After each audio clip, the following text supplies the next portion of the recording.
Hi everyone, Charlie Delto back for this next lecture on internalism versus externalism as a theory of knowledge. Let's face it, it's the justification part of knowledge that is what's making things so difficult here. The truth bit's hard too, but you're going to rely on science a lot for that. We must accept that it is that the justification theory is required because things just can't be a lucky guess. We've all had examples of people say, oh, I know something. And you say, oh, really cool. And then later on you say, hey, why did you know that? And they were saying, I had a dream last night. And you're like, oh man, please, I wish you hadn't said you knew something. So the justification part is very important, but what makes something justified? Some philosophers believe the answer is something like, what does a person have to do to achieve the goal of having knowledge?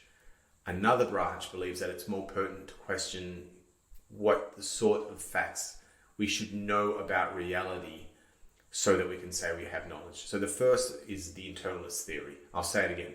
What does a person have to do to achieve the goal of having knowledge? So it's something that a person has to do themselves to prove that they have knowledge. And the second theory is the externalist theory, which is that the reality of the world should match the belief. And there's arguments for or against. I admit immediately it seemed that the externalist theory was the only one that could possibly make sense to me, or would still seem definitely true. But anyway, listen, you might change your mind over the course of this lecture. The internalists believe that you just know when you know. They seem to split that some people believe that you need to know why you know, like you need to be able to explain it. That is, you could clearly explain your justification to anyone that wants to know why you think. Is Peter eating an apple? Yes, he is. I can see him eating an apple. That's why I believe it. I know that's an apple. I know that's Peter. Others think that if you just reckon you know, then that's enough and you don't have to completely understand why you know. You just do. Your mental state is the proof that you have knowledge. Just reflect on why you believe proposition P to be true and you'll understand if it is or not. Only our own mental state determines what belief we will or won't have, and so it seems quite obvious that what measures the belief is that if it's true or false must also be our mental state. What else can measure a belief but our minds? So it's entirely internal. And this leads to something called the deontological justification. I'll say it again.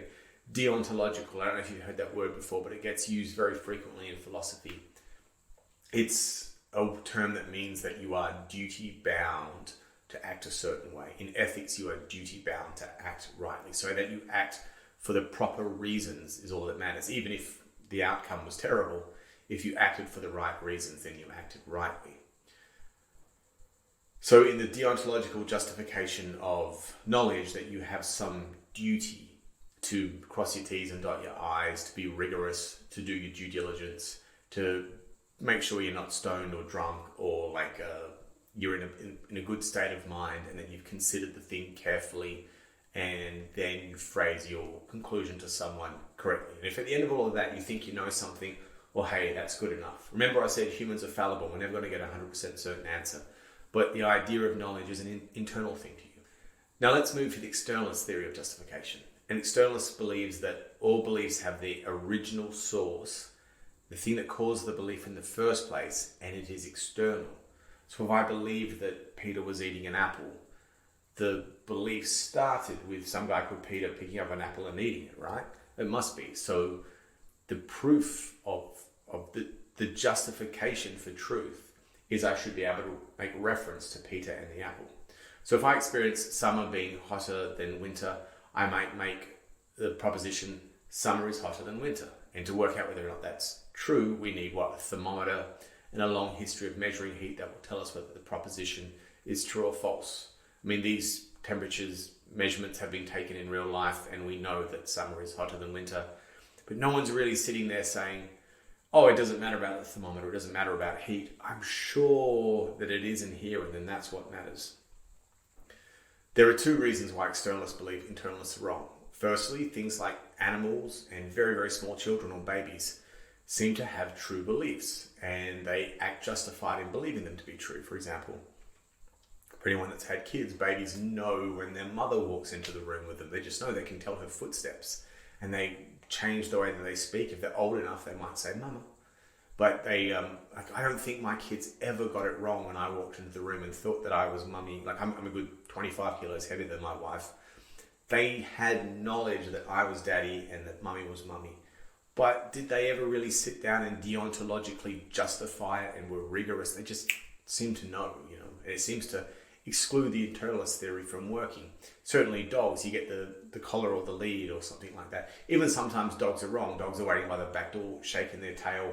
They're just so certain that they're going for a walk. They're not, but they seem to think that they believe something to be true. And they don't seem to justify it too much internally. I suppose it's the rattling of the lead, and that's an externalist theory that makes the dog think that they're going for a walk.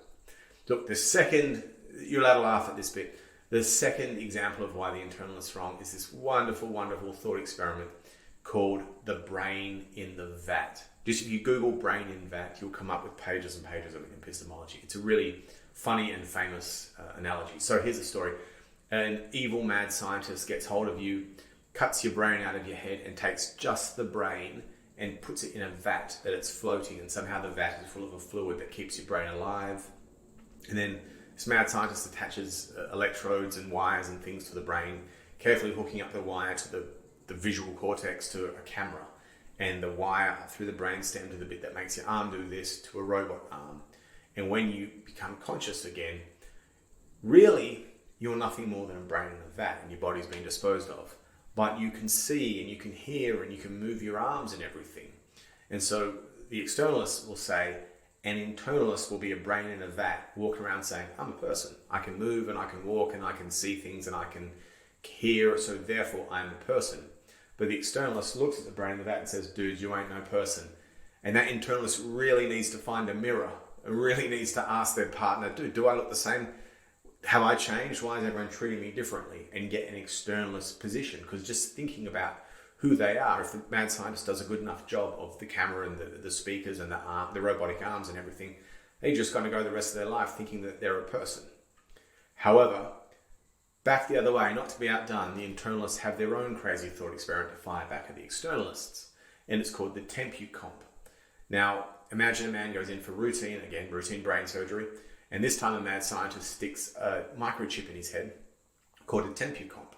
And what a tempucomp does, it has a tiny little thing that sticks out behind your ear or something and records the temperature outside, and it feeds directly into your brain, your center of knowledge, what the temperature is. So this man with a tempucomp in his head could just be walking around saying, it's exactly 27.3952157 degrees right now.